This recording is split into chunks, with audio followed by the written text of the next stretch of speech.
Hi, I'm Frank Dwyer. I'm 84 years old. And a funeral guard told me I wasn't important enough to attend the service of the man I once carried out of a war zone on my back. He looked at my suit, no medals, no ribbons, and decided I was just some confused old man who'd wandered too close to the spotlight. What he didn't know is, I wasn't there to be seen. I was there because of a promise I made 52 years ago. Deep in a jungle no one remembers. But here's the thing, before the handcuffs came out, something happened that no one saw coming. Tell me, have you ever been judged by what you don't wear on your chest? Ellipsis. I don't get much mail these days. Bills, coupons, the occasional VA notice. Nothing personal. So when I opened my mailbox last Tuesday morning and saw a thick envelope with my name written in that familiar block handwriting, something inside me paused. It wasn't typed, no return address, no stamp either, just Frank Dwyer. Black ink, all caps, straight and deliberate, like the man who'd written it. I stood by the mailbox a long time, not ready to open it. The sun was already crawling up the side of the hills behind my cabin. I could hear the squirrels arguing in the trees, the coffee machine clicking inside from its timer. The world was moving, but I was frozen. My hands knew that handwriting before my brain did. It was from Reed Marlowe. I opened the envelope with the corner of my pocket knife. Inside, one page, handwritten, short, no flourish, just like him. Frank, if you're reading this, I didn't make it to say goodbye. If you can, come to Arlington. I don't want to go without you there. R. Nothing else. No instructions. No date. No, hope you're well. Just a final pull from a man I hadn't seen in decades. But never really left behind. I folded the letter slowly and slid it back into the envelope. My hand moved on its own. Back into the house. To the bottom drawer of the desk I rarely touched. I had to kneel to get to it. My knees cracked like old branches. And the drawer groaned like it was just as reluctant to open. Inside was a small wooden box. Worn, smooth from years of being handled and then forgotten. I hadn't opened it since 1972. I did now. There it was, tucked beneath a faded map and a dog tag that didn't belong to me. A wooden tag.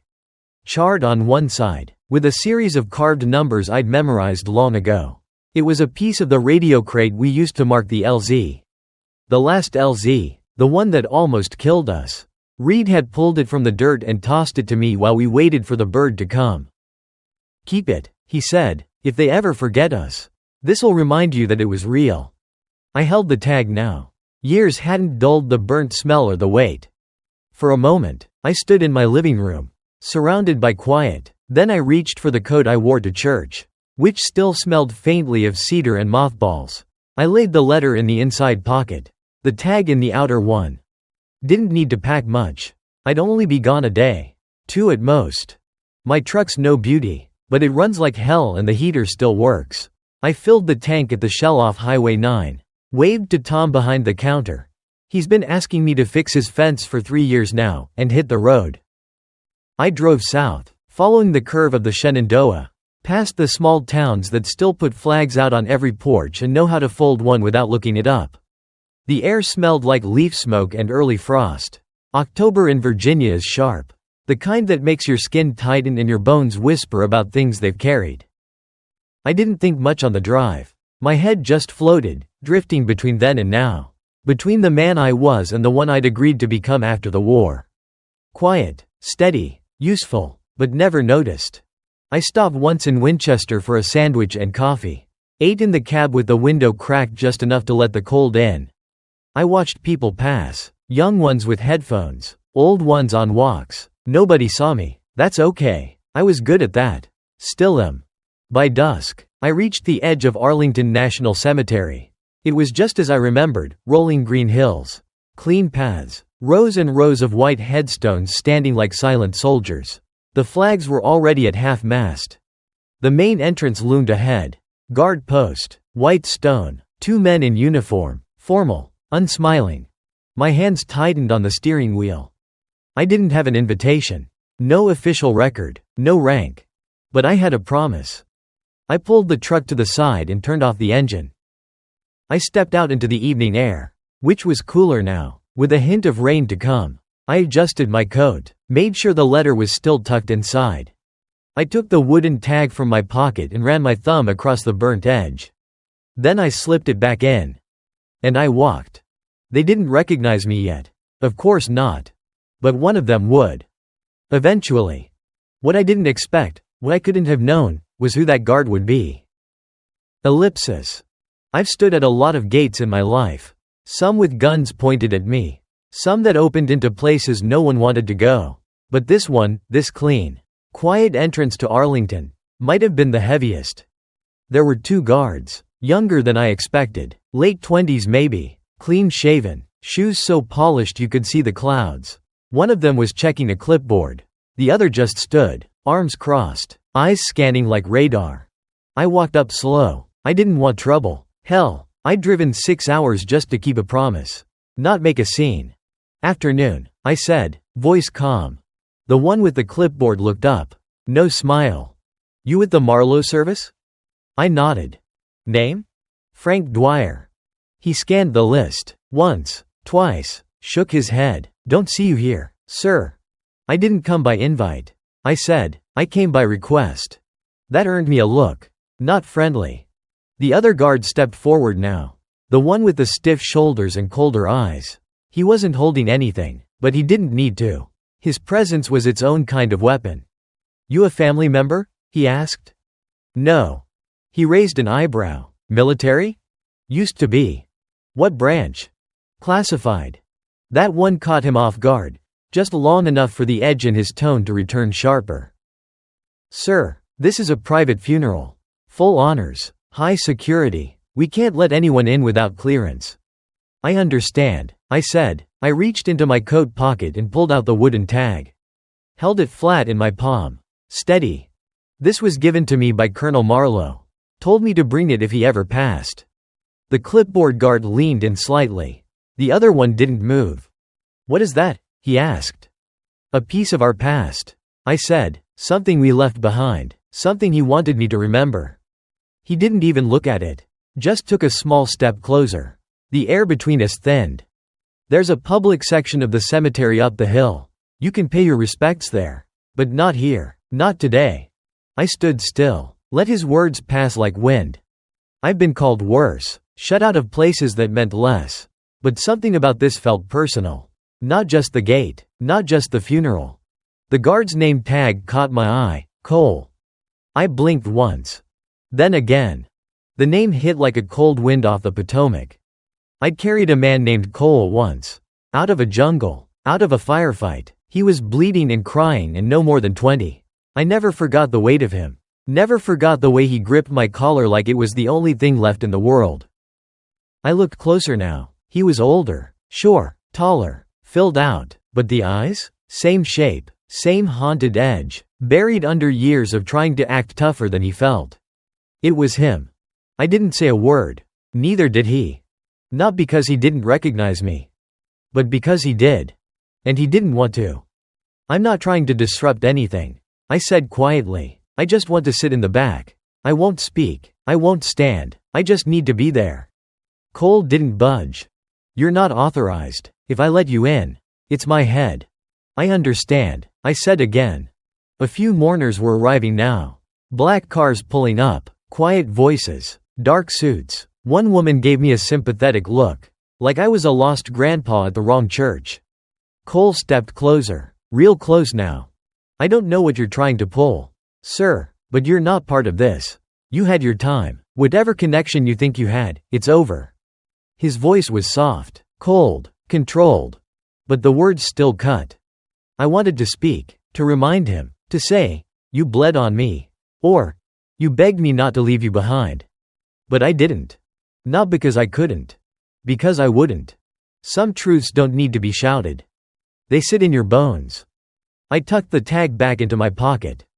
Like I said, I muttered, stepping back, didn't come for trouble. Behind him, I caught movement. A young woman stepping out of a black car. She looked familiar in a way that hit the chest before the brain. Same chin as Reed. Same eyes too. She squinted toward me. Then walked over. Are you, Frank Dwyer? She asked. I nodded. I'm Lila. Reed was my grandfather. I didn't know what to say. She did. "He used to talk about you," she said. "Not often, but when he did, it was always different. Like you were something he didn't want the army to own." She reached into her bag and pulled out a photo. Faded, worn. Two young men. Camouflage. Dirt-streaked faces. Arms thrown around each other. Me and Reed. I stared at it. Then, slowly, pulled out my own copy. Same photo. Except mine was burned at the corner and had one more thing.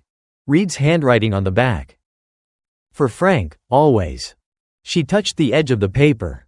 Tears welled but didn't fall. Cole cleared his throat behind us.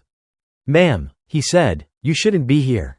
Lila turned, calm but fierce. "I'm family." "Yes, but this man isn't cleared. He's not on the list."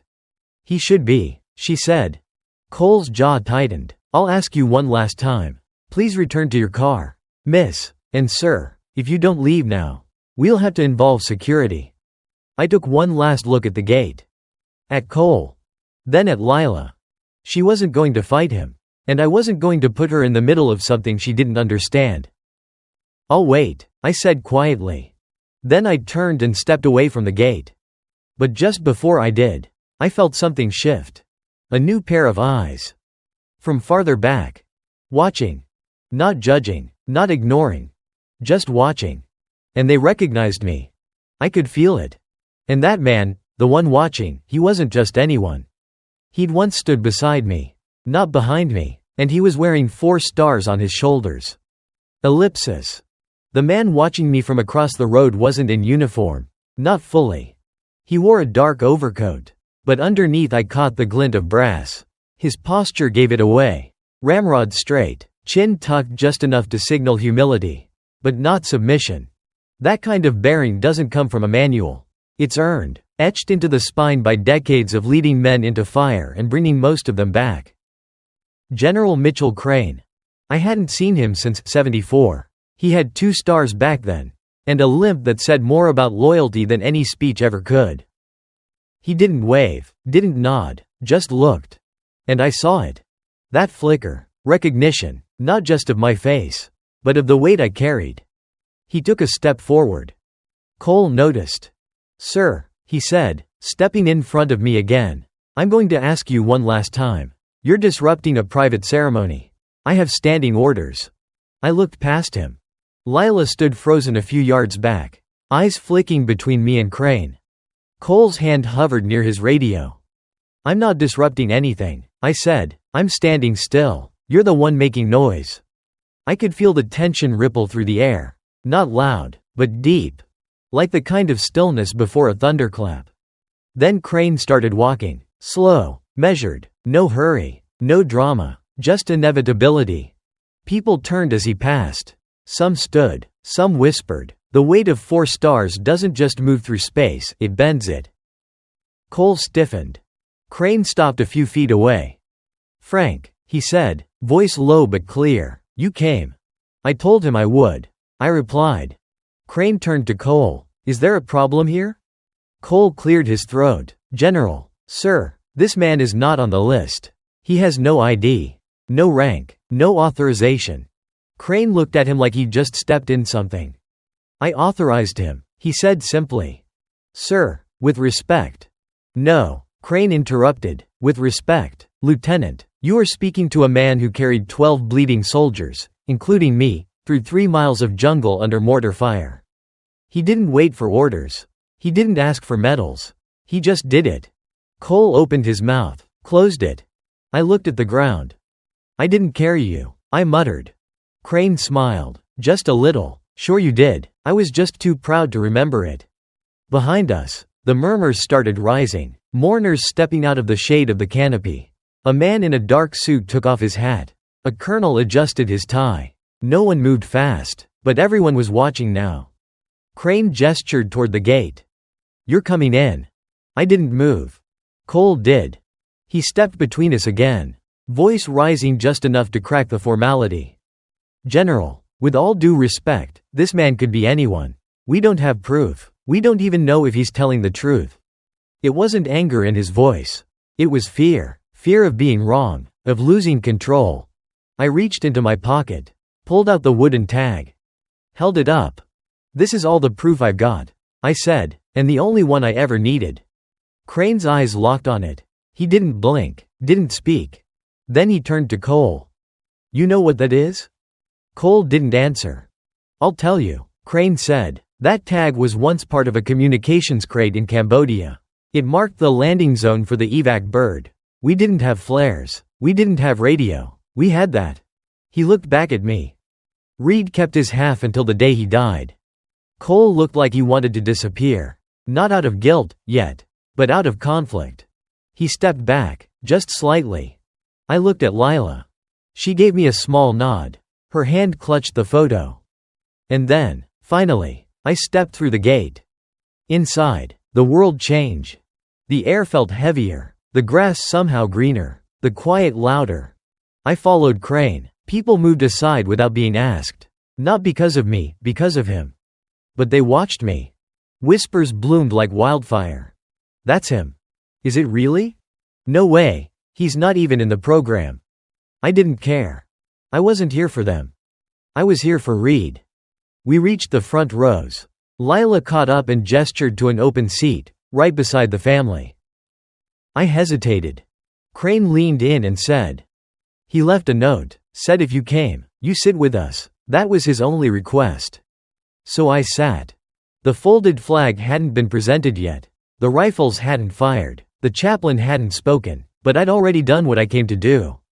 I kept the promise. I was there. But just as I let myself breathe, I heard it. Cole's voice. Low, controlled, but audible. I still don't see any official records for him. Nothing in personnel files. No rank. No deployment. Nothing. Crane didn't turn around, but his voice cut through like cold steel. Son, some men don't need a record. Because we remember them. But Cole wasn't done, and neither was the part of him that still remembered being the scared boy I carried through hell. Ellipsis. The service hadn't even begun, but the air felt electric, like a storm was circling overhead, waiting for permission to strike. I sat where Reed asked me to. Front row, beside a woman holding his folded dress blues across her lap. She glanced at me once. Didn't smile, didn't frown either, just looked, like someone trying to place a face from a dream. Across the aisle, uniformed men shifted in their seats. You could feel the unease ripple through them. It wasn't disrespect, it was uncertainty, the kind that crawls into the cracks of a rigid world when something unscripted walks in. Behind me, I heard Cole's boots crunch on the gravel. He wasn't done, of course he wasn't. He moved up the aisle like a man with something to prove. Even if he wasn't sure what. He stopped beside Crane, who stood a few feet behind me, arms folded. Sir, Cole said, voice clipped, I've reviewed the files. There's no record of a Frank Dwyer ever serving under Colonel Marlowe. No documentation of covert activity. No commendations. No ID. Crane didn't look at him. Just replied calmly. That's right. Cole blinked. Sir? You won't find him in the records because he wasn't supposed to be there. Then how can we be sure he's who he says he is? Crane turned now, slowly, deliberately. You're asking the wrong question. Cole frowned. Then what's the right one? Crane stepped forward, his voice dropping low, too low for anyone but us to hear.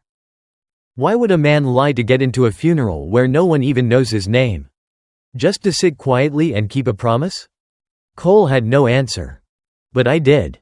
I turned around. Because some debts aren't written down. And some people don't need medals to remember who pulled them out of the fire. Silence followed, not because the words were loud, but because they hit something that didn't have armor. Cole looked at me like he was trying to reconcile the past with the present. Like a kid staring at an old scar, trying to remember where it came from. His jaw clenched, his eyes darted between me and Crane, then down to the wooden tag still tucked in my lap. He wanted to say something, maybe to admit it, maybe to challenge it. But he didn't. He turned and walked back toward the entrance. Slower now, shoulders looser. Crane let him go. The chaplain stepped up to the podium, cleared his throat. The murmurs died. Folding chairs creaked under the weight of people adjusting their posture. A baby cried once, then was shushed gently. I felt the sun on my hands. Warm, heavy. Reed always hated ceremonies, said they were too clean, too polished. Real memories were messy, muddy, loud. And yet, here we were. The eulogies began, short, respectful, from men who'd served with Reed during his later years. They talked about his strategy, his mentorship, his command, all true, all honorable. But they didn't talk about the man who once crawled through 6 miles of enemy jungle with a dislocated shoulder just to retrieve a downed radio. Or the time he stayed awake 3 straight nights keeping a scared medic talking so he wouldn't lose his mind. Or the way he used to leave cans of peaches in my rucksack because he knew I hated the rations. That Reed? He wasn't in the script. And that was okay. Because he was in me. When the bugler played taps, I didn't cry. I felt the tear forming, but I didn't let it fall. Not because I was holding back. Because I didn't need to anymore. I'd done what I came to do. Kept the promise. And in doing so, I'd laid down something else, too. Not just grief. But the weight of silence I'd carried longer than I'd carried any man. The ceremony ended, chairs scraped, people stood, Crane stayed beside me. "You good?" he asked quietly. I nodded. "I am now. You want to speak to the family?" I shook my head. "They already know." He understood.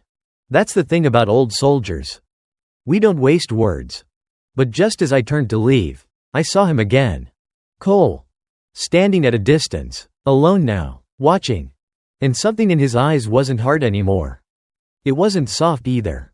It was searching. Like he was finally ready to remember. But what he remembered, and what he chose to do with it, would come to define more than just that day. Ellipsis. I didn't leave right after the service. Most folks did. They moved slow, polite, handshakes, nods, whispers of, "He was a great man." The kind of thing you say when you don't know what else to say but want to be heard saying something. I stayed in my seat. Sun was lower now, casting long shadows across the white stones. I could hear the flags above us snapping softly in the wind. General Crane had wandered off, speaking to the honor guard. Lila was with her family, accepting folded programs and tissue box condolences. I let them be. My place wasn't with them. Not now. I felt someone watching. Again. I turned slightly. Cole. Not at the gate this time. Not in posture. Just standing a few rows back. Alone.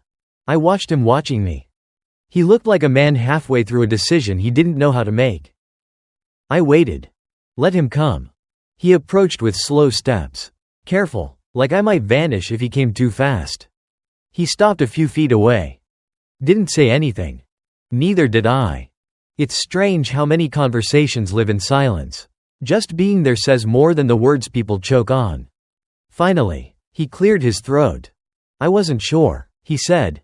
I nodded. "I get that. I mean, back then, I didn't remember your name. I didn't even remember your face. Just the sound of your boots. And..." He trailed off. "And the smell of blood." I finished for him. He looked up. Yeah, that was it. We stood in it. The pause. The pull of memory. "I've spent years," he said, "trying to outrun that version of myself." He rubbed his hands together. Like he was cold, but it wasn't that kind of cold. "And when I saw you today, I thought, if I let you in, it would mean I hadn't gotten far enough away." That was honest. Painfully so. I could have told him what I carried too. That I remembered his screams. The way he begged not to die. How small he felt on my back. How I didn't even know if we'd make it, but I didn't stop. But I didn't say any of that. Instead, I asked, "Do you still think I shouldn't have come?" He paused. "No," he said, "I think you were the only one who truly should have." He looked down at the grass. "I made it. You saved me. And I spent the next 2 decades trying to become someone that wouldn't remind anyone of that day. I thought if I could outrank the memory, maybe it wouldn't follow me." I nodded slowly. Rank can't outrun truth. He let out a breath, more like a sigh he'd been holding for years. "You're not angry?" I shook my head. "No, I was hurt, but not angry." "Why?" I gave him a small smile. "Because I know what fear does to men." He looked older now, not by years, but by weight, like the armor he wore to keep out the past had cracked. And what was left underneath wasn't as terrifying as he thought. "You want to know something?" I said. "Sure." I almost didn't come either. I thought maybe I didn't belong anymore. I didn't know what people would see when they looked at me. "What did you think they'd see?" I shrugged. "A relic. A ghost. Someone who should have stayed buried with the story." "And now?" I looked out across the field of stones. "Now I know why Reed called me." Cole stepped forward, reached into his coat, and pulled something out. A photo. Worn, torn, taped at the edge. It was me, carrying him through that jungle. One of the other medics must have taken it. "I kept it," he said, "but I buried it in a drawer. Thought if I didn't look at it, it couldn't follow me." "Some ghosts aren't here to haunt us," I said, "they're here to remind us we lived." He handed me the photo. I held it, then gave it back. "It's yours," I said. We stood there for another moment. Then he said, "Thank you, sir."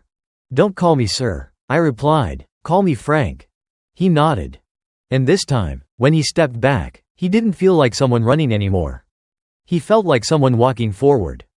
But there was still one more thing I had to do. One last promise that hadn't quite been paid in full. Ellipsis.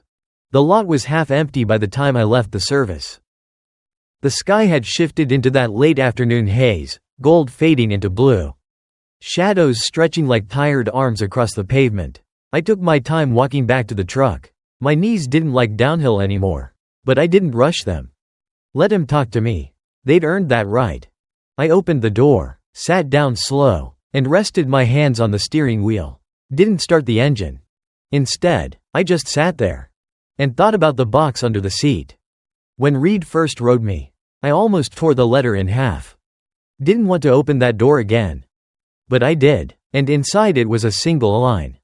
"If you're still alive, Frank, I'd like you to bring it home." No explanation, no emotion, just a memory between the lines. I knew what he meant. We never talked about it, not in '73. Not in the years after. Some things, they're too heavy for words. But we both carried it. I reached down, pulled out the box.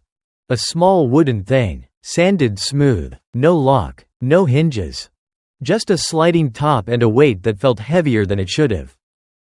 Inside, half a dog tag, 2 photos folded so many times they looked like fabric, and one small carved coin.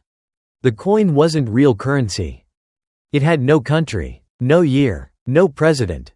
It was whittled from the root of a tree in Cambodia. Reed had carved it himself with a mess knife, back in the field hospital.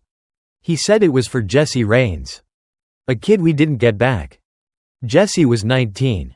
Sweet kid, wrote poetry in a notebook he kept in his boot. Smelled like peaches, always had extra socks, said he was gonna teach high school English once he got out. He never made it past that 3rd patrol. We found what was left of him 2 days later. Reed never forgave himself. So he made the coin. Said if he ever made it home, he'd take it to Jess's mother in Kentucky. Hand deliver it. He never did. Years passed, units shifted, families moved. When we both retired, I asked him about it once. He just shook his head. Too late now, she probably wouldn't want to see me. But when he mailed me that letter, I understood, it was never too late.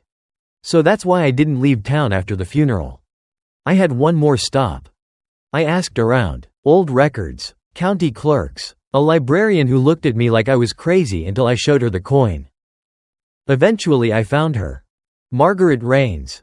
Still alive, 85, in a small yellow house with wind chimes on the porch and a cat that didn't like strangers. I called first, told her I served with Jesse. Didn't say much else. She told me to come by. Said she'd be on the porch. When I pulled up, she was already there.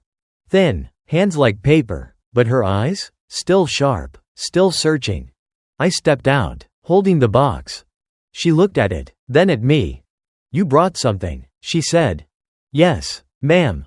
I sat across from her. We didn't talk much. She offered me sweet tea. I didn't take it, didn't want to seem like I was staying too long. I opened the box.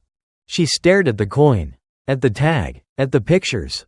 Her lips pressed together, not trembling, just holding in something old. She picked up the coin. ran her fingers across the edge. I thought he was forgotten. She said quietly, "No, ma'am, we just didn't know how to come back." She nodded. "I understand." We sat there for another few minutes. Wind moved the chimes, and they sang a note that sounded almost like laughter. She looked at me again, eyes soft. Did he suffer? I swallowed. No, it was fast. That was a lie. But it was the truth she needed. She reached out and touched my hand. "I'm glad he had men like you." I didn't deserve that, but I took it. Because sometimes grace isn't earned. It's just given. When I left, I walked back to the truck a little slower. Not because of my knees. Because I felt something I hadn't felt in decades. Lighter. It didn't erase anything. Didn't fix what went wrong back then. But it closed something. Like stitching the last edge of a wound you'd gotten used to living with. I started the truck. The engine rumbled to life. And as I turned out of the gravel drive, I looked in the rearview mirror. She was still on the porch, holding the coin to her chest. Eyes closed. Not crying. Just remembering. But not every memory is meant to stay buried. Some come back in the face of someone you thought you'd never see again. Ellipsis. 2 weeks passed. The funeral, the coin, the drive back home, it all settled into memory like sediment in still water. I went back to my routines. Coffee at 7, woodpile at 9, a slow walk to the mailbox by noon, even if I knew there was nothing waiting for me. Sometimes I'd catch myself reaching for the letter again, not to read it, just to feel the weight of it in my coat. Some things we carry because we choose to. Some things carry us because they have to. One Tuesday, just as the sun dropped behind the trees, I saw a car I didn't recognize pull into the gravel at the bottom of my drive. Black, clean, government plates. Not many folks drive out this way unless they're lost or looking. I stepped outside. Didn't grab a jacket, didn't need one. The air was thick with that fall sharpness, cold but not bitter. Like the season was holding its breath. The driver stepped out. Tall, mid-40s, gray at the temples but young in the eyes. And familiar. He looked up at me, took a slow breath, and said, "You don't remember me, do you?" I studied him for a moment. The jawline, the way he squared his shoulders. Something about his stance tugged at the corner of a very old memory. I shook my head. "No, I don't." He gave a soft, almost understanding nod. I was 12, in Saigon, 1973. My mother worked with the embassy. Still nothing. "You got us out," he added, "through the floodgate, when the road was burning." And then, like a match struck in a dark room, it lit up. A girl, holding a boy by the wrist. Smoke everywhere, screaming. I was piloting a flatbed truck through a checkpoint gone sideways, barely holding the wheel with one hand and a pistol in the other. They ran into the road, covered in soot. She fell. The boy didn't cry, just looked up at me with those same gray-blue eyes. I pulled them both in. Didn't think about it again. Until now. "You were the kid," I said, the words landing heavy in my throat. He nodded once. "My name's Gabe Harlan now. Colonel, Logistics Command." He paused, looking around the yard.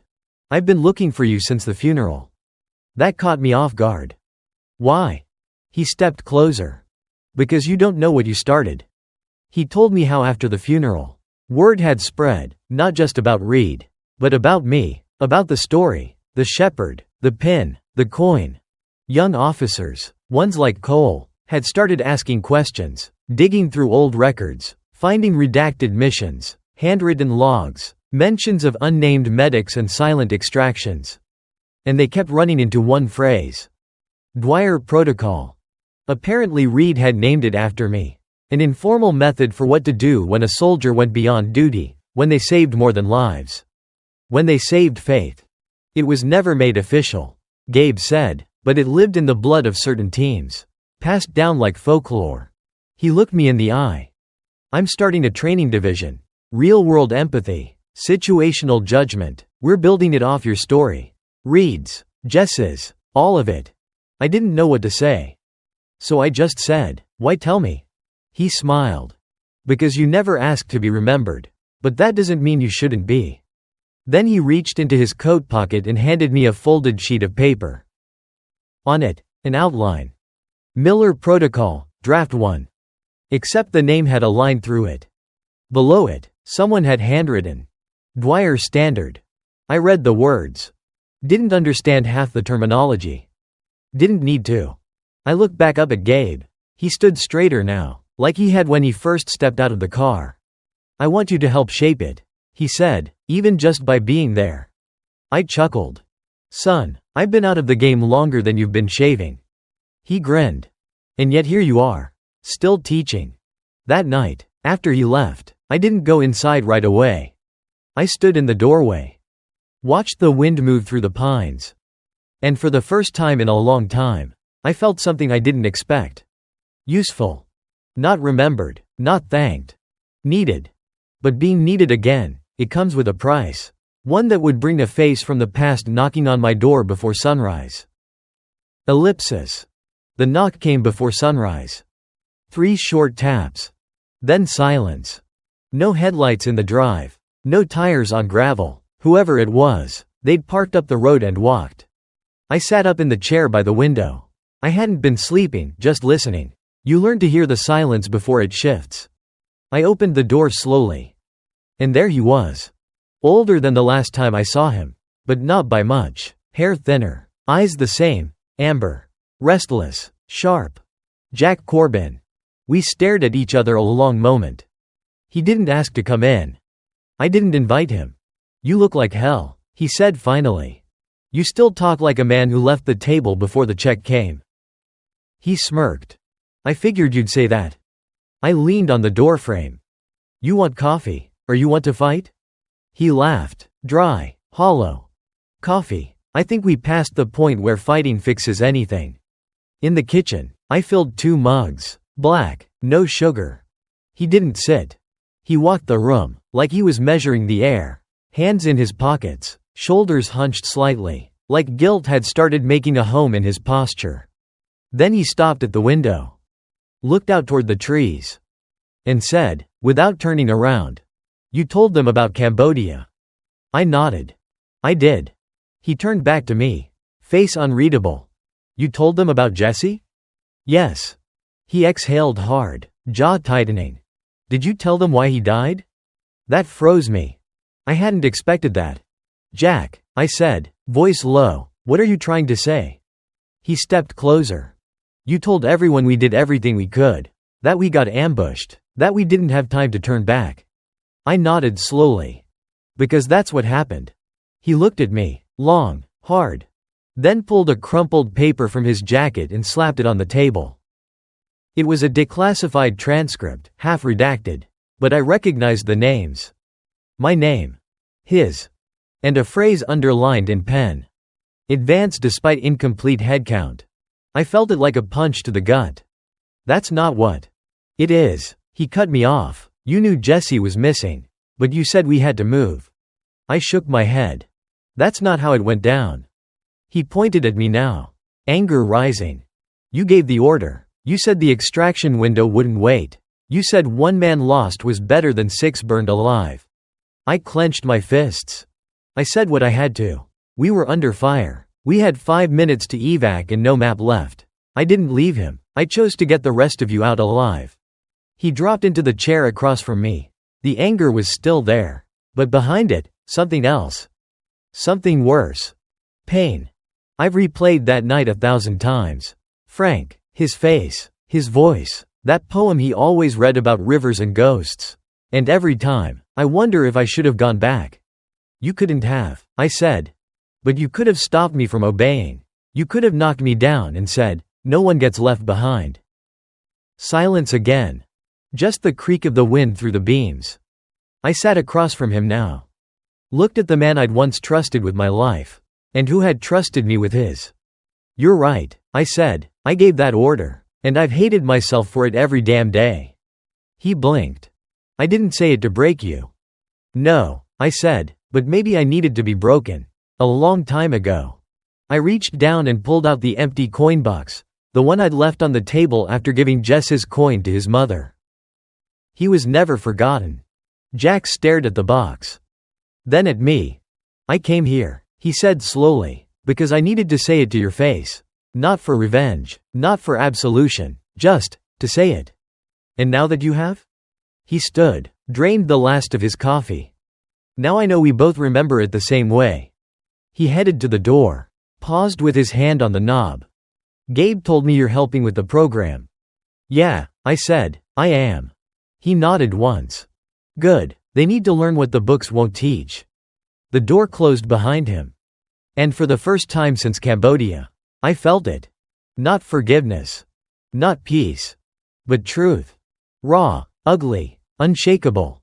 And finally, spoken aloud. But truth, once freed, doesn't always stay quiet. And what came next, I never saw coming. Ellipsis. 2 weeks after Jack left, a letter came. Plain envelope, no return address, just my name. Inside, a short note and a map. The note read, "This is where he's buried." No headstone, just coordinates. Figured someone should know. Underneath, a signature I hadn't seen in 50 years. Lieutenant Colonel Asa Ridge. I hadn't thought about Ridge in decades. He'd been the one flying recon that night. We never spoke after Jesse died. Guess he had something left to say after all. The coordinates led to a small clearing outside of Monroe, Kentucky. No road signs, just a tree line and a break in the grass. I took the trip slow. Didn't rush the drive. Didn't tell anyone I was going. Some journeys you finish alone. It took me the better part of a morning to find the spot. Not much there. Just a patch of dirt that looked a little too even. Someone had come before me. Recent. Maybe Ridge, maybe Margaret. I stood for a long time. Didn't talk. Didn't pray. Just listened. Let the trees whisper whatever they wanted. Then I reached into my coat. And pulled out something I hadn't planned to bring. The second coin. See, what I didn't tell Margaret. What I never told anyone. Was that Reed had carved 2 coins. The one for Jesse. And the other, for me. He gave it to me the same night. Back in the field hospital. Told me I was the reason Jess's death wasn't in vain. Told me I kept the rest alive. I never showed it to anyone. Not once. Until now. I knelt down. Pressed the coin into the earth. Didn't bury it, just let it rest there. A circle of worn wood against the soil. Like a marker. Not for death. But for memory. I stood up, brushing my hands clean. And I smiled. Not a wide smile. Not a happy one. But the kind that says, "We made it, somehow, all of us, in pieces, but we made it." I turned back toward the truck. Felt the breeze at my back. Almost like Jesse was walking beside me. Not haunting. Just watching. Later that evening, I sat on my porch with a glass of sweet tea.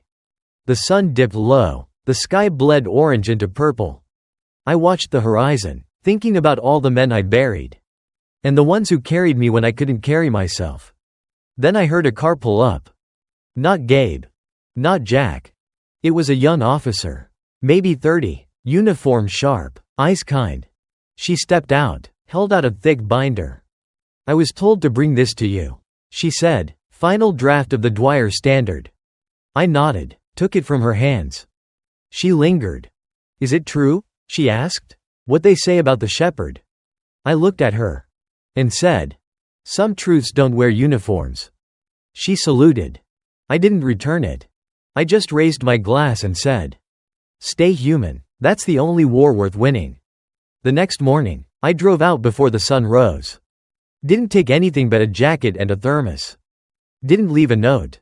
Somewhere out there, someone else needs the coin. Or the story. Or just to be looked in the eye and told, "You matter, even now." Not every funeral ends with flowers. Some end with footsteps. And a promise kept.